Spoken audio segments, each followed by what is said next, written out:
Cleveland Browns having an incredible season. Nobody's really talking about the injuries, decimated by injuries, yet here they are late in the season with everything to play for. If you're new to the channel, we make videos for teams that get ignored by the national media.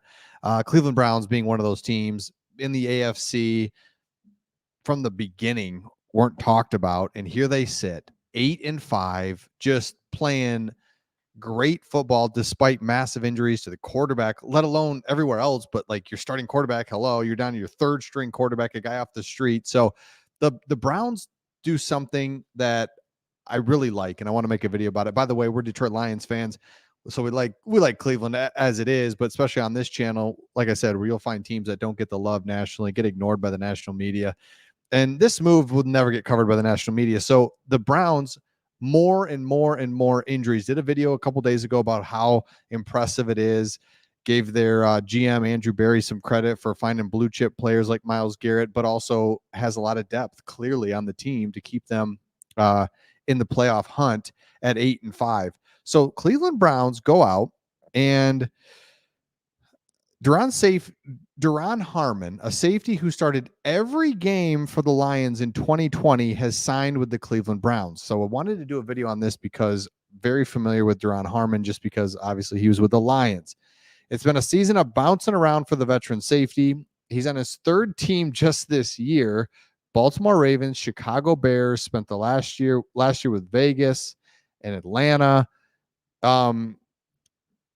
So here's the deal. They add him to the 53-man roster because they took him off of the practice squad. That he's going to be replacing Grant. And so Harmon appeared in 3 games, starting one of those for the Bears this season. He started 16 games for the Raiders in 2022. So remember that. In 2020, started every game. 2021, he was 7 right there. So he has started almost every game. He's missed 1 game in the last 3 seasons. So it's not like, yeah, he's just a backup guy, or he has been playing. And then this is the year where it's like, all right, he's 32, starting to fall off a little bit maybe or something, but you're getting a veteran guy that knows how to prepare and be ready. So I'll get to a second my theory on why he fell off so much. But if you're the Browns, another smart signing,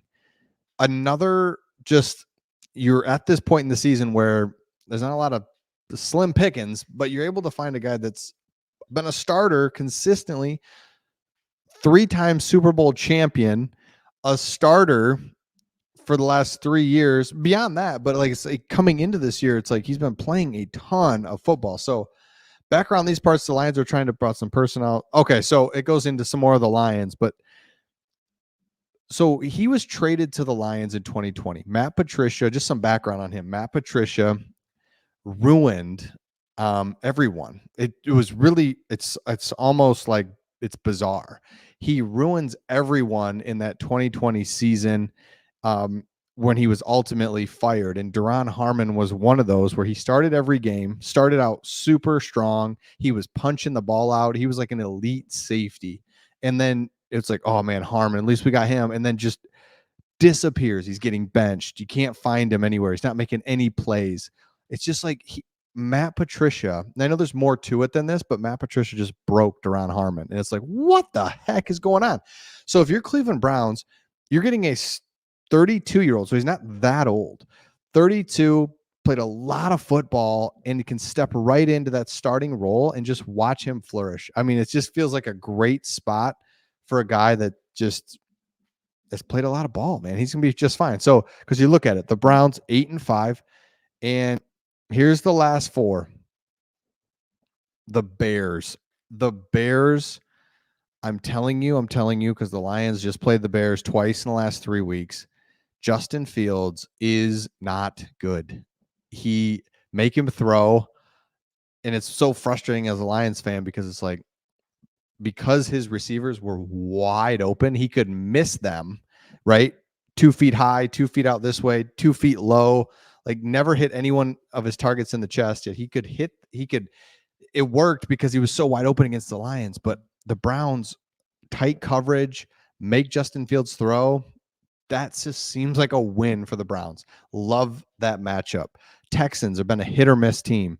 Jets, there's no way Zach can keep that up.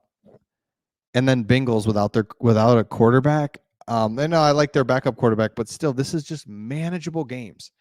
And it's just you're just going to find out for the Browns. If we can't win these games, then we weren't really playoff bound and the injuries caught up to us and fine. But if you win them, it's like we deserve to be in the playoffs and you should be. So keep an eye on that. Again, we're Detroit Lions fans, been watching the Browns, rooting for them. They're kind of the AFC team that you like to see. We also like the Texans as well on this channel. I was just looking at that. Texans are a team kind of that up and coming, kind of reminds me of the Lions a year ago, rebuilding. But the Browns are legit, and they don't have. If it wasn't for the injuries, who knows? But that's just where it is. Whatever, got to play meaningful games late in December. Love it, absolutely love it. So let me know your thoughts in the comments on this one, and we'll see all of you on the next one.